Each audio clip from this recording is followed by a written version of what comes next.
हरे कृष्णा। सभी भक्तों को दंडवत प्रणाम। तो आज हम पढ़ेंगे भगवद गीता अध्याय 6 ज्ञान योग।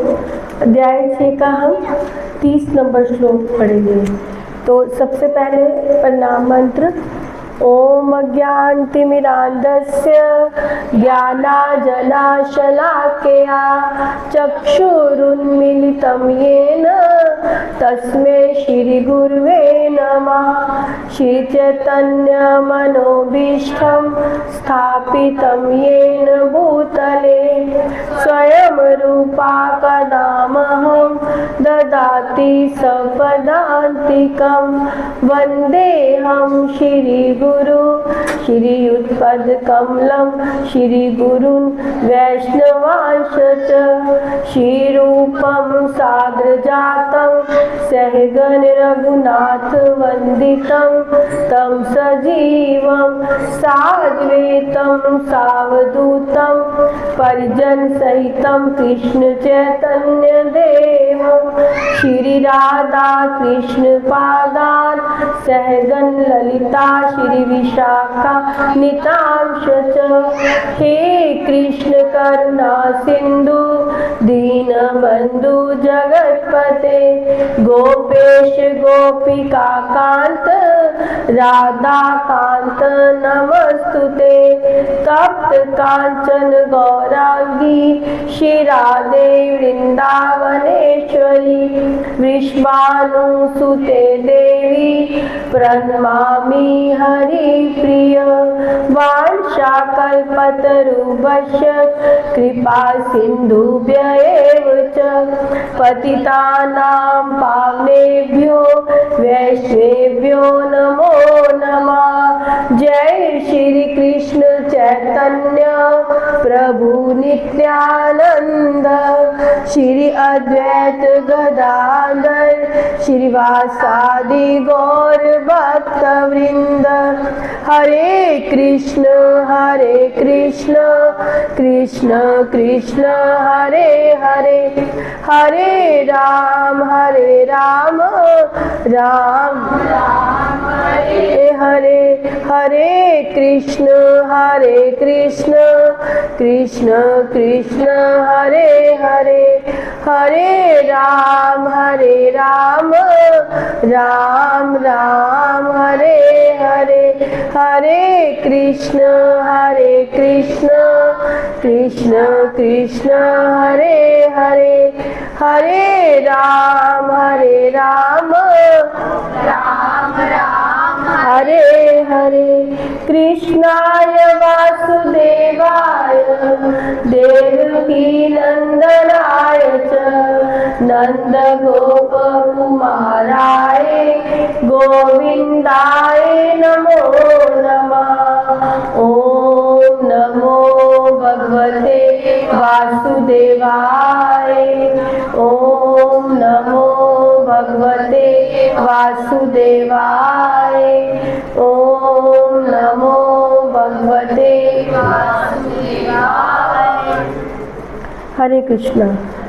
भगवद गीता अध्याय 6 जिसका शीर्षक है ध्यान योग। श्लोक नंबर 30। यो मां पश्यति सर्वच मयि पश्यति तस्याहं न प्रणश्यामि स च मे न प्रणश्यति।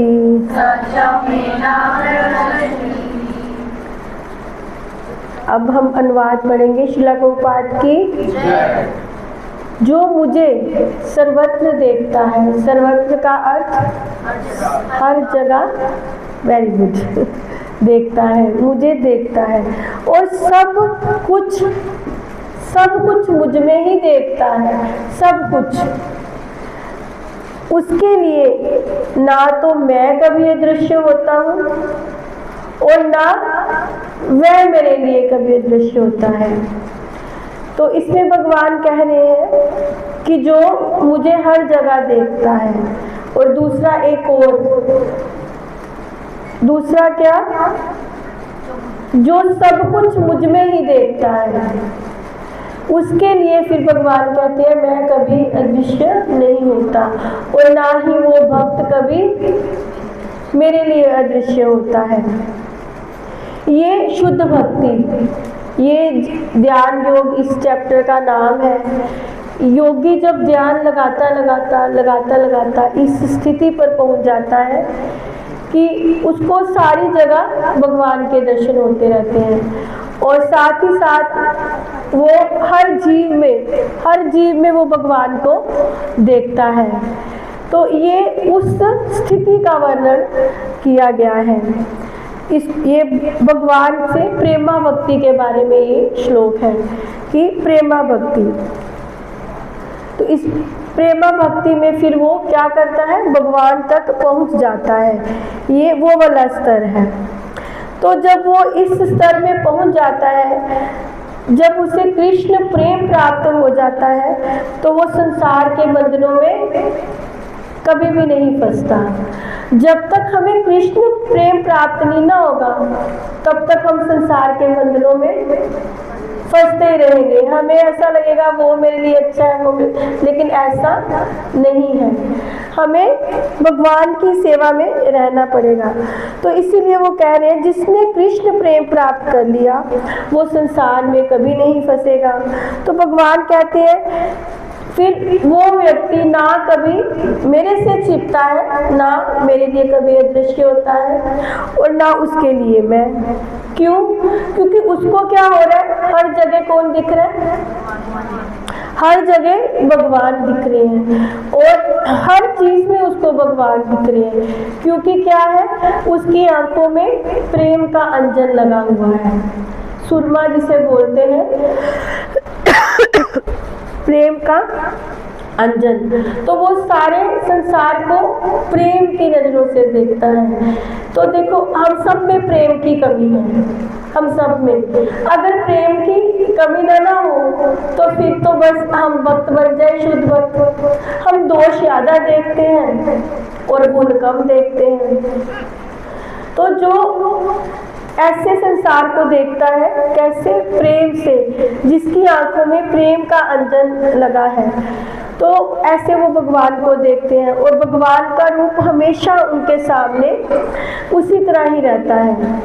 तो अभी तो हमें ज़्यादा समझ नहीं, हम क्या कहते हैं, सूर्य भी भगवान की शक्ति है, चंद्रमा भगवान की शक्ति है, लेकिन जो प्रेम भक्ति में होता है वो भगवान के रूप को देखता है, भगवान के रूप को देखता है। जैसे वो बैठे हैं या वो बैठे हैं, हमें ऐसे लगेगा ये भगवान का ही अंश है, ये सब भगवान का ही अंश है। तो 24 घंटे उसको भगवान की लीलाएं दिखाई देती हैं कि देखो 24 घंटे उसके सामने ठाकुर जी की कोई ना कोई लीला चल रही है। संत सदैव भगवान को देखते ही रहते हैं, क्योंकि उनकी आंखों में जो है प्रेम का अंजन, काजल लगा है।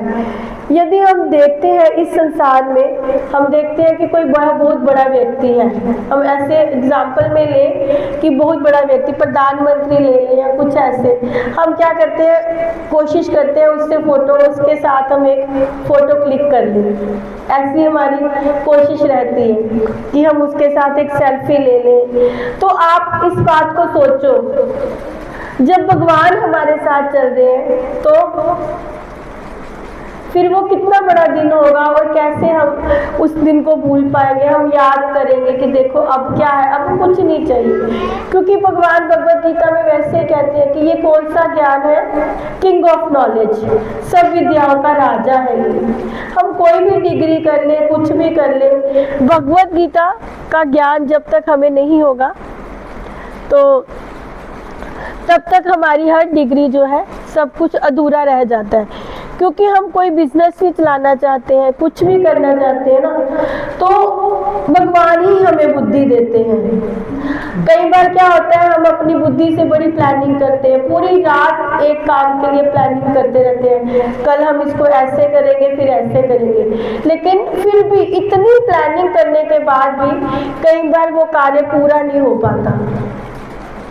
क्योंकि वो हम अपनी बुद्धि से कर रहे हैं। लेकिन जब हम सेंटर भगवान को मान लेते हैं ना, तो फिर क्या होता है, फिर हमारा कार्य खुद ब खुद होता है और रास्ता हमें भगवान दिखाते हैं। तो इसमें बोला कि हर चीज में, यानी कि सुख हो चाहे दुख हो, वक्त डगमगाता नहीं है। चाहे सुख हो चाहे दुख हो, वो हर स्थिति में किसको देखता है? किसको देखता है? दुख में वो घबराता नहीं है। वो क्या सोचता है, ये जो दुख आया ये मेरे ही कर्मों का परिणाम होगा। जो लेकिन मैं भगवान की भक्ति में हूँ, तो पता नहीं ये बड़ा कितना बड़ा हो के मुझे मिलना था, लेकिन भक्ति के कारण ये कष्ट निकल गया। जब श्रील प्रभुपाद जी कलकत्ता में थे, दूसरा विश्व युद्ध चल रहा था, 1942 में दूसरा विश्व युद्ध चल रहा था। श्रील प्रभुपाद जी कलकत्ता में थे, तो कभी जगह जगह बॉम्ब चल रहे थे, तो वहाँ बड़ी आवाज़ें आती थी। यहाँ प्रभुपाद जी बैठ के पढ़ते थे, तो सभी उनको आके कुछ लोग बोलते थे, स्वामी जी चले जाओ यहाँ से, चले जाओ यहाँ से, मौत आ जाएगी, मृत्यु आ जाएगी, आप यहाँ से चले जाओ। तो प्रभुपाद जी ने कहा ठीक है, मृत्यु आएगी तो कौन आएगा मृत्यु के रूप में? स्वयं कृष्ण। स्वयं कृष्ण ही तो आएंगे। कि वो मौत में भी किसको देख रहे हैं? भगवान को देख रहे हैं। तो क्या अभी हम इस लेवल पर पहुंचे कि हमें कृष्ण हर स्थिति में, हर परिस्थिति में कृष्ण दिखने चाहिए और हमारे मुख से निकलना चाहिए हरे कृष्ण। तो ये लेवल में हम पहुंच सकते हैं। ये नहीं कि कोई जादू की छड़ी है तो हम जादू से पहुंच जाएंगे। इसके लिए हमें परिश्रम करना होगा। क्या परिश्रम करना होगा? सबसे पहला श्रवण।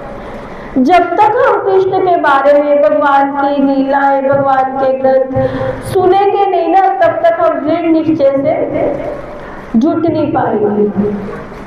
तो सारे नियम भगवान के जो है हम फॉलो करेंगे, तो फिर ही हम यहाँ तक, इस लेवल तक पहुंच पाएंगे कि हाँ, कि अब कौन सा लेवल है कि मुझे हर स्थिति में, हर जगह भगवान दिखे। ऐसा नहीं है कि भक्तों में दुख नहीं आते, जैसे कि आप, लेकिन भक्त घबराते नहीं। पांडवों को क्या दुख नहीं मिले, लेकिन वो कभी नहीं घबराए। क्यों नहीं घबराए? कृष्ण हमेशा उनके साथ खड़े थे। कृष्ण हमेशा उनके साथ खड़े थे। द्रौपदी पर कष्ट आया, उसने भी कृष्ण को पुकारा, उसने भी कृष्ण को पुकारा, तो कृष्ण आ गए। तो सुख में, दुख में भक्त क्या देखता है? भगवान को देखता है। तो जब हम भी कृष्ण प्रेम भक्ति में आ जाएंगे, यहाँ सारा संसार कृष्ण है, हमें ऐसा लगेगा ये सारा संसार कृष्ण है, तो तब क्या होगा? सदैव हम आनंद में रहेंगे, आनंद में ही रहेंगे। तो ये स्थिति हमें कैसे आएगी? संघर्ष से। वो संघर्ष क्या है? निरंतर जो है हमें भगवान कृष्ण की सेवा में रहना होगा। कृष्ण की सेवा में हमें श्रवणम करना, कीर्तनम करना, स्मरणम करना, नाम जप, ये सब कार्य हमें भगवान के हर कार्य में हमें भाग लेना होगा। तो सदैव जपना है। क्या जपना है? हरे कृष्णा कृष्णा कृष्णा हरे हरे, हरे राम राम राम हरे हरे।